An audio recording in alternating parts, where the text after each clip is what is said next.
La historia de América Latina es muy amplia, sin embargo, hay eventos que han marcado la historia a lo largo del tiempo. Yo soy Abril de B y tengo el honor de presentar a Eduardo GB, Fernando MG, Sebastián y Francis Rose, alumnos especialistas en historia que defenderán su punto en un foro abierto. Hablando respecto al zapatismo, hablará Sebastián. Bienvenido, cuéntanos qué es el zapatismo y cómo influyó en la historia de América Latina.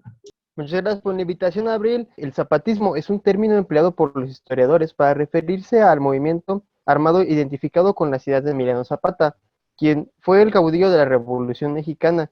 Sus ideas están plasmadas principalmente en el Plan de Ayala de 1911. Los cultivadores fueron despojados de tierras, llegó una nueva hacienda y la mayor parte de las personas se quedaron sin sus tierras. Principalmente lo que se cultivaba pues, era el azúcar, ya que es lo más fácil y lo más cercano que se tenía. Pero cuando llegó a esta nueva hacienda, sacó a todos los anteriores y llegó a intentar implantar nuevas leyes, es decir, lo que fue el porfiriato. Posteriormente ya se rompió con este pacto y el pueblo se levantó y dijo, no queremos nuestras tierras, y comenzaron a juntarse con otras haciendas, no tenían por decir un régimen. Y de aquí surgió lo que fue la frase que conocemos hoy todos como la tierra es de quien la trabaja. Esta frase fue dicha por Emiliano Zapata y fue llevada por todos los zapatistas.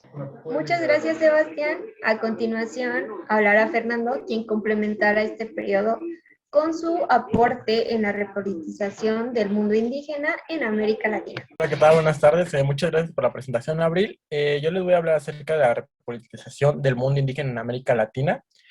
Bueno, si bien se sabe, los pueblos indígenas hoy en día han demostrado en sus planteamientos que están muy conscientes de la realidad de las democracias modernas y también de las limitaciones que éstas les han ido imponiendo en su participación política. También entendemos como los retos de multiculturalidad como parte de los desafíos a los cuales se enfrenta la construcción más amplia de la democracia. Podemos argumentar que la sostenibilidad de las democracias, los países de Latinoamérica, depende en gran medida de su capacidad de hacer efectivo los derechos humanos, que es algo de suma importancia hoy en día.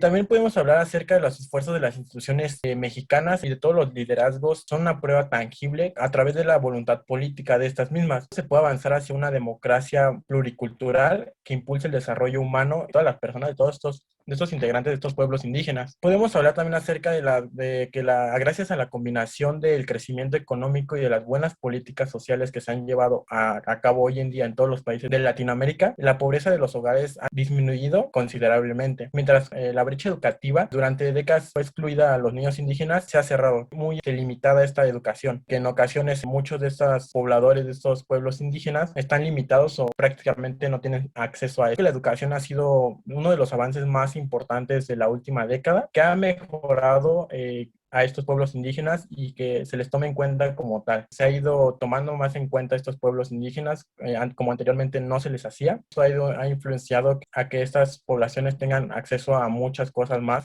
Excelente, Fernando, muchísimas gracias. A continuación vamos a entrar al siguiente periodo dentro de este foro, el cual estará encabezado por Eduardo GB y Francis Rose. Bienvenidos. Fernando, cuéntanos qué es el Caracazo número 132.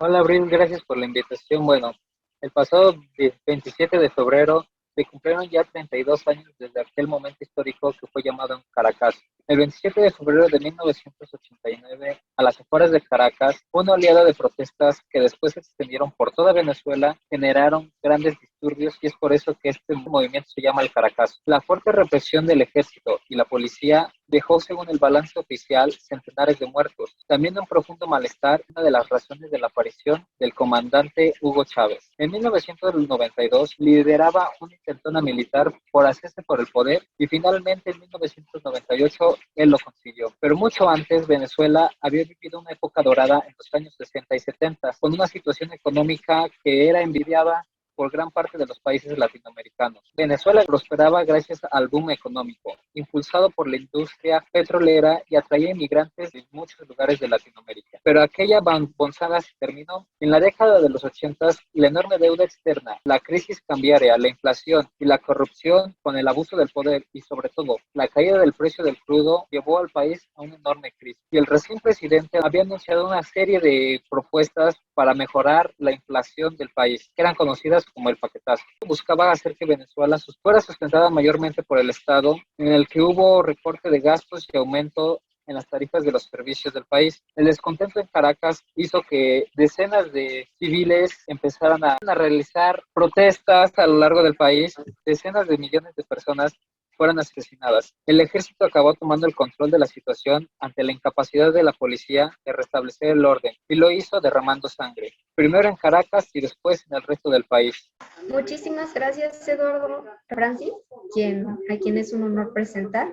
Y cuéntanos tú, en este periodo, cuáles han sido las nuevas subjetividades en el movimiento. Muchísimas gracias, Abril, por la invitación. Gracias a los colegas que nos comparten sus movimientos. Y muy importante recalcar que cada uno buscaba la libertad, ¿no? Entonces, vamos a llevar esta libertad a la actualidad. Estamos hablando de las nuevas subjetividades. Son un tema reciente en América Latina. La subjetividad se refiere a la manera en la cual los jóvenes, los estudiantes de hoy en día, estamos aprendiendo las nuevas informaciones. Estamos aprendiendo nuevos contextos, estamos aprendiendo nuevas culturas y la adoptamos a nuestro conocimiento. Pero no solo eso, también actuamos en favor de lo aprendido. En América Latina sabemos que pasamos por un gran castigo por la colonización. Nuestra forma de actuar, nuestra educación se remitía nada más a simples esclavos, lo podemos llamar así. Pues esta educación se ha ido heredando de generación en generación en Latinoamérica. Lo que se busca con esta nueva subjetividad es que el individuo aprenda de manera propia y crítica las cosas que están pasando en su contexto y que de esa manera actúe en favor de su libertad. Ese es un gran golpe a la Iglesia Católica en América Latina, porque cada vez menos jóvenes cada vez menos jóvenes aprenden de la Iglesia. Pues aquí las nuevas conexiones, como lo son el Internet, la globalización, pues ha traído que a los jóvenes entiendan de más contextos, entiendan de más cosas que pasan en la sociedad. La clave para las nuevas subjetividades es la educación. Si se educa de manera correcta y se educa de manera crítica a cuestionarlo todo, pues las nuevas subjetividades o el sujeto adopta esta acción crítica. Les agradezco el espacio y ese es el tema que hoy en día está surgiendo. Esos son los nuevos movimientos. Gracias, Abril. Gracias a ti por tu aporte. Ahora voy a dar una conclusión y espero todos estemos de acuerdo en ella.